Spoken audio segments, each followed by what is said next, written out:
I'm going to give a little introduction, and then I'm going to tell you 18 stories in 18 minutes. You're welcome to time it if you're a little OCD. So, y'all have no idea, you really don't, I don't think, what you've done for the Mennonite community around the United States and Canada and around the world. Some of y'all, if you're, less than 20 or 10, you really have no idea. Y'all allowing us and accommodating us and making it happen here has changed congregations in their singing, and that's so important to me. I love God, and I love God's church, and I really love local congregations. Read Revelation 2 and 3. It's important to God. His big church and then his small churches. And I know y'all have had some hard times, and I'm so sorry. I really am. It's hard to see those things happen. You can never say I know what you feel unless you're there, but I'm so sorry. But I want you to be encouraged. It's changed. Old order churches and more liberal churches and medium churches, or whatever we call them, and it's been a huge impact. I see things that just really weren't in place 20 years ago from the things that have gone out from music camp. What would we have done without y'all? So I just want to present our mission as music camp to y'all through my lenses. I'm not from a Mennonite background. I was born in Gastonia, North Carolina, and I was a professional musician when I was young. I played in an orchestra. I traveled the world. I played in Carnegie Hall, and I played in Berlin Philharmonic Hall and Royal Albert Hall. I played around the world, and I'm not bragging. I'm just telling you my lens of what we do as Anabaptists and singing and the importance of it. All right? Ready, set, go. I was a non-Mennonite. I had been a professional musician.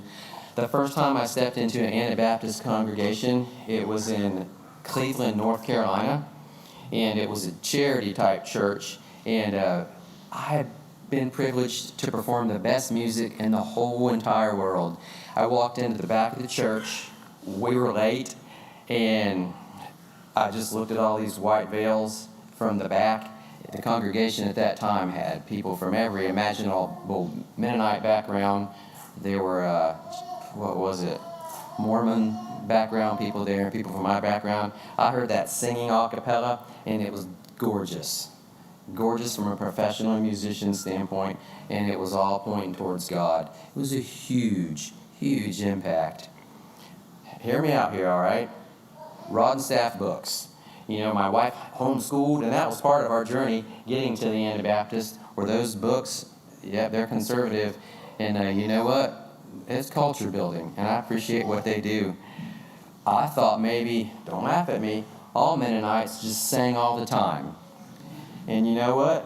I'm just going to keep that vision, even if it's not completely true. You know, how many pictures are there of that guy, his collar buttoned up, holding that hymnal? And that's my vision. We all sing, and we love it.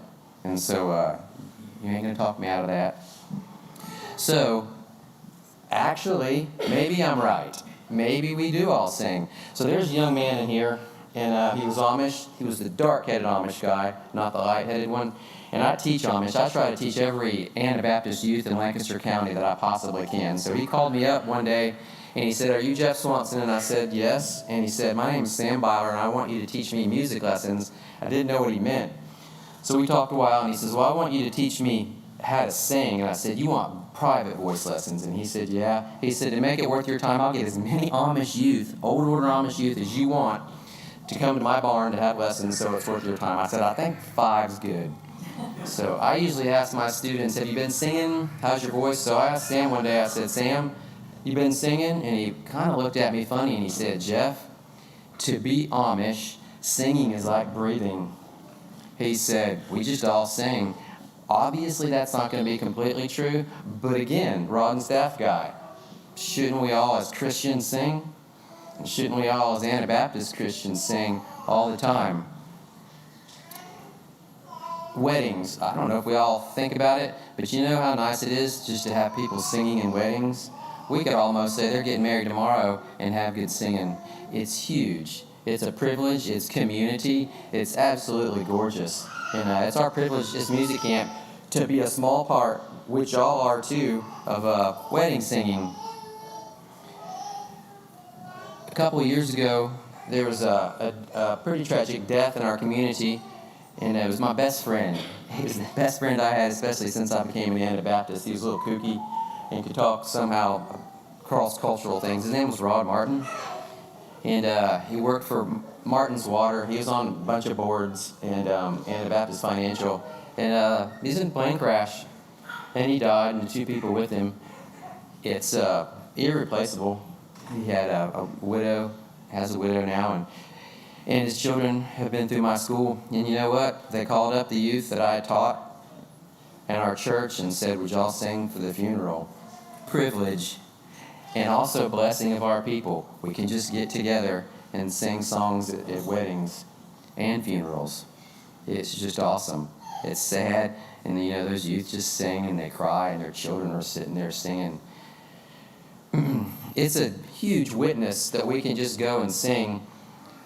When we were in North Carolina, there was this camp, and it was called Camp Wesley, and it was a non-Anabaptist, non-Mennonite camp, and we would rent it, and all the charity-type people would go and sing. And there's like a guitar dude. You know what that is? It's a long-haired guy. And he told me that's what he was. And I was like, "You doing all right? You know, you have any questions?" And he just said, "This singing is awesome." Musicians, whether they're classical trained or guitar people, they tend to have pretty good ears. And he said, "This is just awesome what y'all do." And it is. And I think sometimes we think, well, if we were in a public school, we might be better singers. Maybe they're better than us. It's just not true. What we have is gorgeous, and it's a gift, and we want to promote that. I teach at Terry Hill Mennonite High School, and they have a Bible class there, and it's called Practical Christian Living. So some of the girls, they clean on Friday at the school. Some of the, I think, senior girls are 17 years old. You just hear the whole story out, okay? And they said, they were talking about guys and what guys liked. And I said, what are y'all talking about in front of me? And they said, we had a survey, and we were asked to list all these characteristics that we wanted in a guy to marry or date or whatever, and the guys did the same. And so I just said, can you tell me a few of them? So they made a copy so my wife and I could read it. And they said they do not like it when boys don't sing. I thought that was interesting. Think about that. It's typically the guys that will never sing. Unless you got your feelings hurt when you were 3, I get that. And they said they don't like it when boys listen to bad music, non-Christian or rock. Terry Hill is a conservative Mennonite school. It's not really conservative. I know what they're listening to. I was impressed. They want a guy that sings and that listens to good music. We're here to promote that. Do you know what Weaver's store is in Lancaster County? We have these awesome Mennonite stores. I mean, to be honest, they sell most of the same things that y'all do up here. It just feels better to go to a Mennonite store, and they have that kind of sedating music playing in there. And so this is awesome. There's a old order Mennonite lady working in there, and she was folding the Carhartt pants and putting them on the shelves, and she just sang and sang. I'm sure it was a hymn, and she sang fine. She wasn't great at singing. That just blessed me. Here's an Anabaptist, kind of like my Amish friend Sam. You ought to go find him and meet him. And she just sang. What a lovely, wonderful witness for one person to be singing God's songs. Sheldon Yoder. This is a man in Belleville, Pennsylvania. I had a student once, and he said, we have a men's choir that's going to sing this weekend. We're going to start singing on Friday, practice Saturday, and then have programs on Sunday.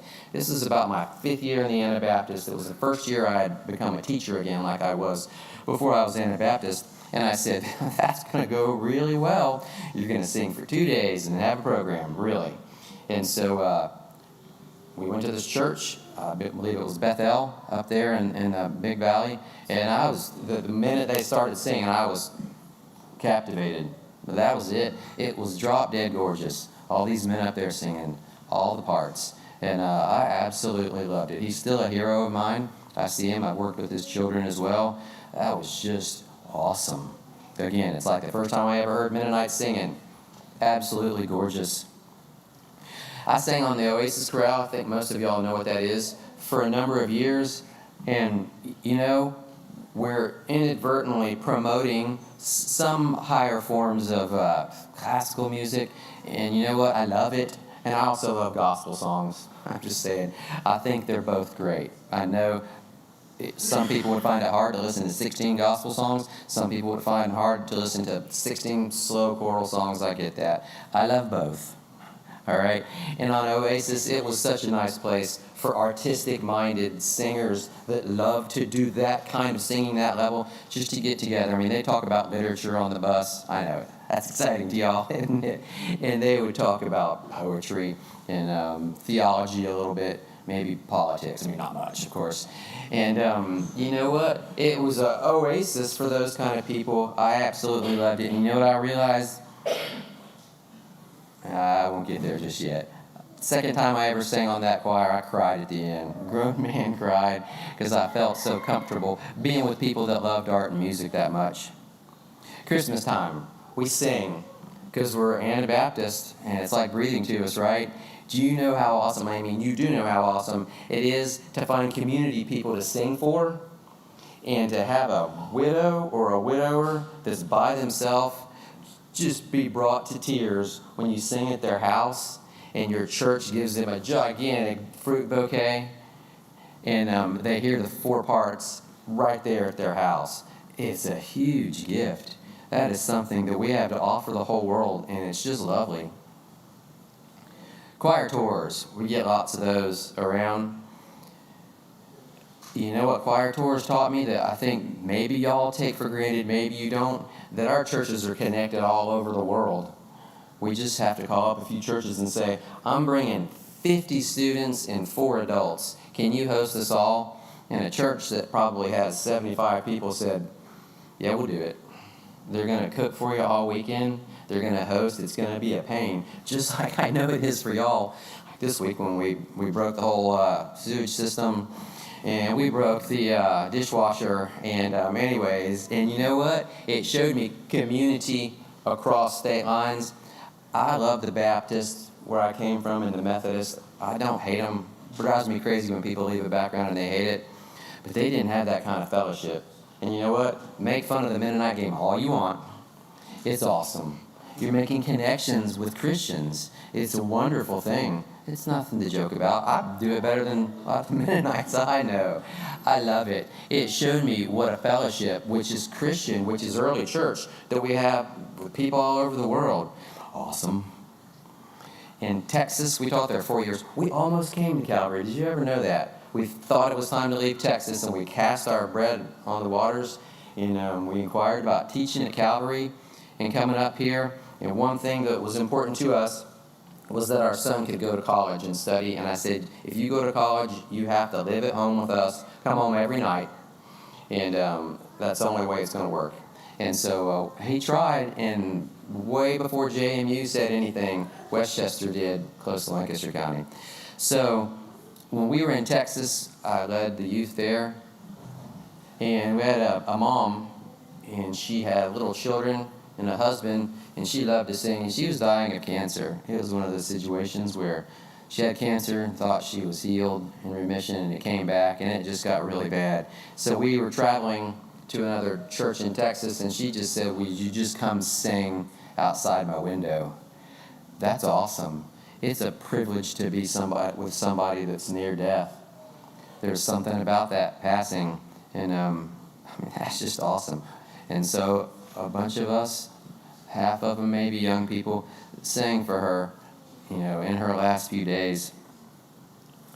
My friend Sam that I talked about, he got on fire. Y'all that know Amish, there's no halfway. There's no 75%. They're all in.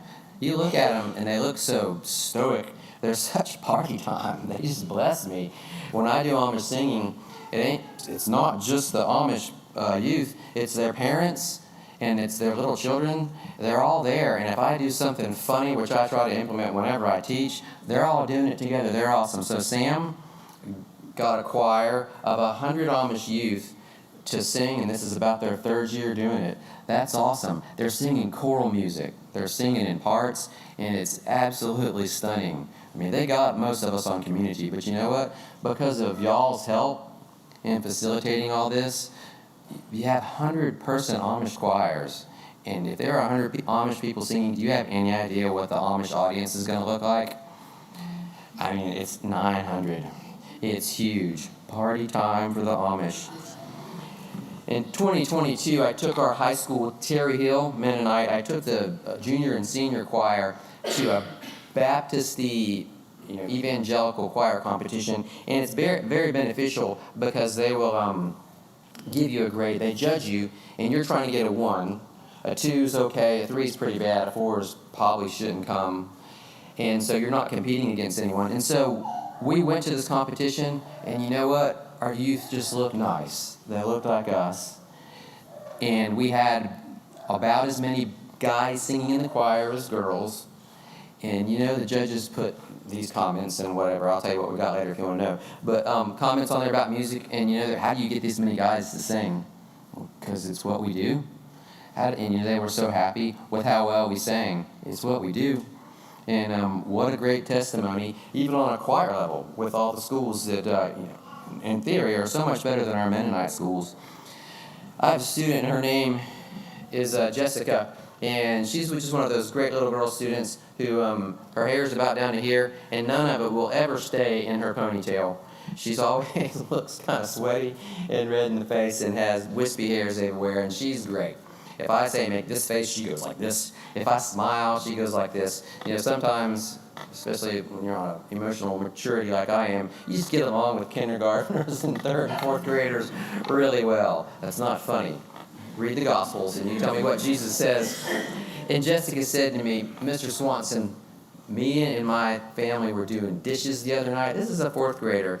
And she said, somebody started singing, "I will call upon the Lord." And she said, we all joined in, and I sang alto.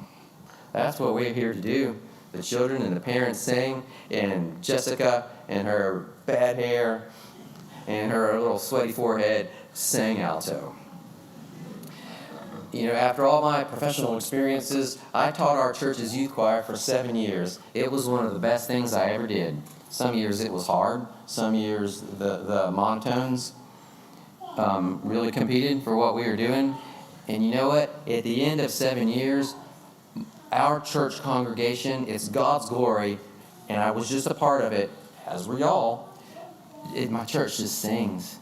The youth sing, the younger youth, the 11, 12, 13-year-olds are ready to sing, and it was such a huge investment. You're just doing the work. So I finally retired from that. We got lots going on. I still teach school, a couple schools.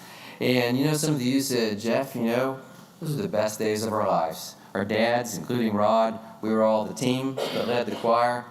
When they were too young, they'd have to come with their parents and hear the choir exchanging times with when they'd go out on their little skateboards and whatever. And then we come in and hear the singing. You know, what a blessing. The singing times were the best days of our life. Story number 18. I might get this in 17 minutes this time. Story number 18. First time I ever came to music camp, I just came to listen. It was in 2012 when they had it in the other building. Do you know what I'm talking about? It wasn't Bridgewater. It was something else, Presbyterian or something. And you know what I saw? I saw a gazillion Anabaptists of every strain, and I just thought it was beautiful. You know, I have students that are old order, and lots of stuff in the middle, and I have students that are Lancaster Conference, and I love them all. You know, we're going for the same thing, and to serve God, and to not hurt humans, and to keep marriage as it is. And it's just a beautiful thing. And I saw that many different kinds, and it was like, this is awesome. Just absolutely awesome. So, again, I appreciate all y'all have done. And this is what we're here to promote. And you've already done it. Thank you so much for the privilege to sing and to present. And I would love to talk to any of y'all about anything that you would ever like if I have the privilege of doing that. God bless you.